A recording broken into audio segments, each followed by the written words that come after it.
Tere kõigile! Hõbekunn siin. Täna siis 15. oktoober 2025 aasta ja vaataks üle jälle, mis meie väärismetallikesed teinud on. Hõbeda ühe untsi hind siis hetke seisuga 45 eurot 25 senti ja kulla ühe untsi hind 3600. Päris hästi on teinud jälle. Kas teie arvate, kas hõbe suudab selle aasta jooksul 50 euro piiri kätte saada või? Mis te arvate? Et varsti on jõulud tulekul ja hakatakse igast kingitusi ka veel tegema ja ma arvan, et saame 50 eurot kätte küll. Noh, kindel ei ole, aga see on lihtsalt minu arvamus. Mis veel?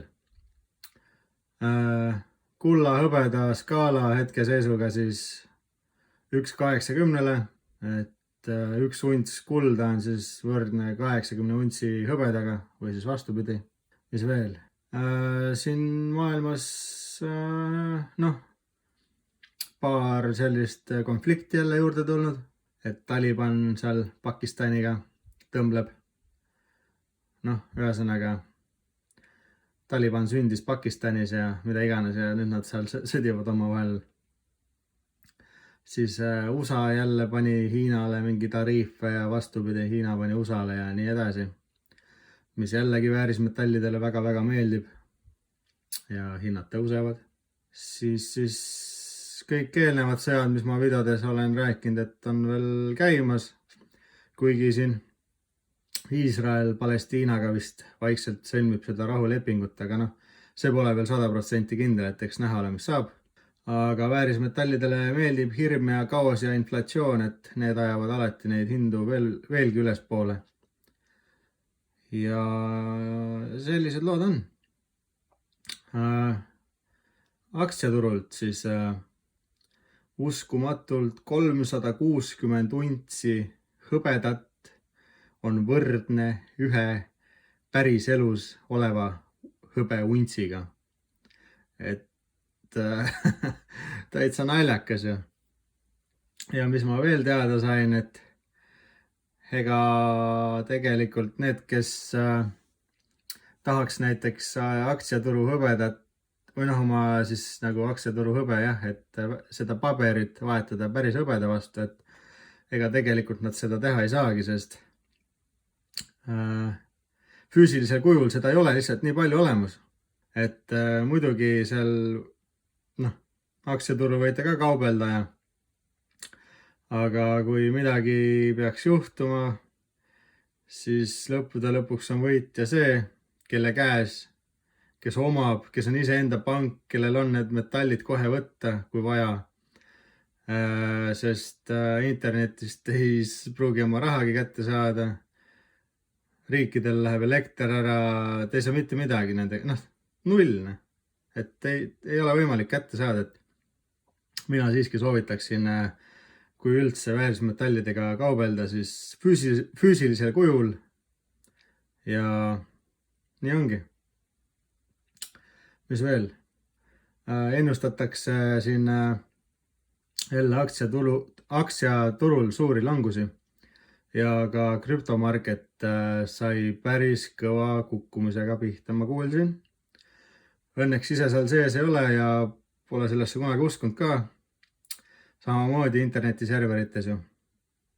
Aga ma ei välista, et tulevikus ei või olla üks meie maksmisviisidest siiski, sest ta ju tänapäeval juba paljud aktsepteerivad seda. Aga siiski sai kõvasti pihta ühesõnaga. Aga selle eest väärismetallid kõvasti tõusevad. Kuld hõbe siiamaani tõusu teel.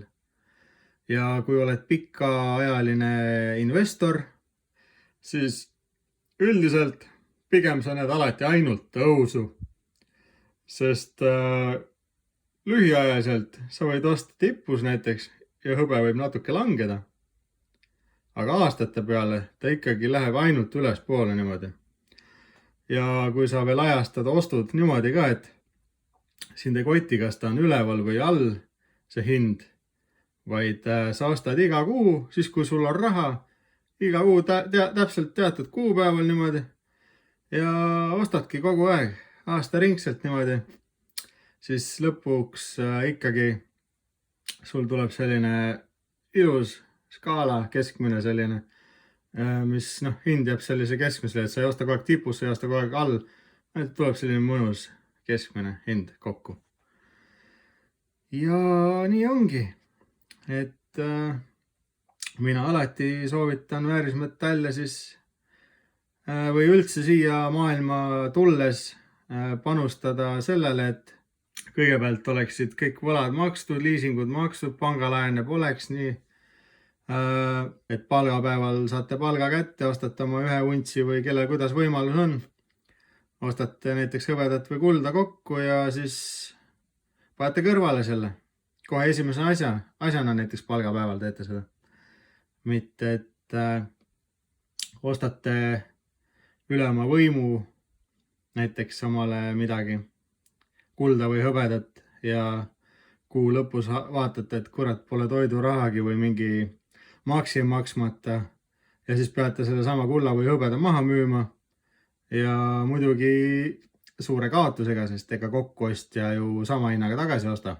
Selle peale alati mõelge jah, et kõigepealt ikkagi proovige võlgadest lahti saada ja siis tasapisi, kas või untsi haaval niimoodi, iga kuu üks.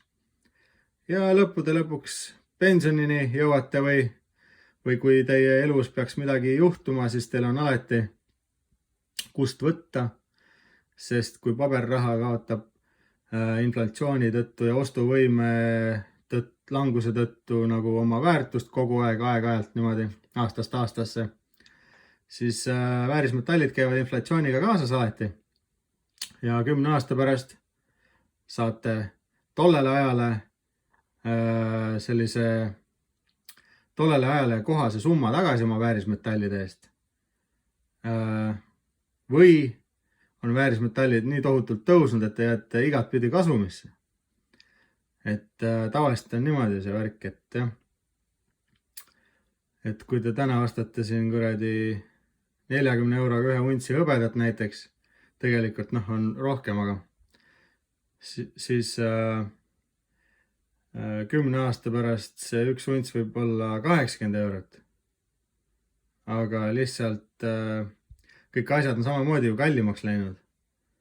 Ja tollel ajale kohaselt saate oma 80 eurot kätte, aga ostuvõime jääb, et saate tollel ajale vastavalt siis selle 80 euro eest poest asja osta.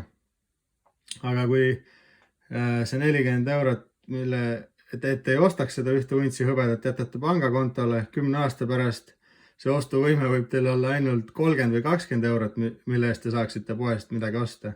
Et langeb jah. Ja nagu teate, siis paberraha ju ainult prinditakse juurde kogu aeg, iga päev. Et vanasti oli see dollar näiteks või üldse maailma rahad nagu tagatud kulla või hõbeda või selliste asjadega.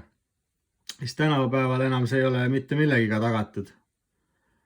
Ja ongi tavaline puhas paber. Et vot nii. Ja hetkel kohe ei kargagi midagi sellist pähe, mida võiks teile veel rääkida, et siin olid sellised väiksed kolmapäevased uudised teile.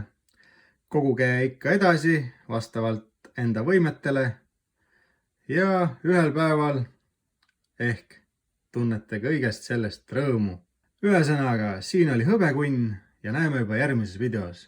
Tšau!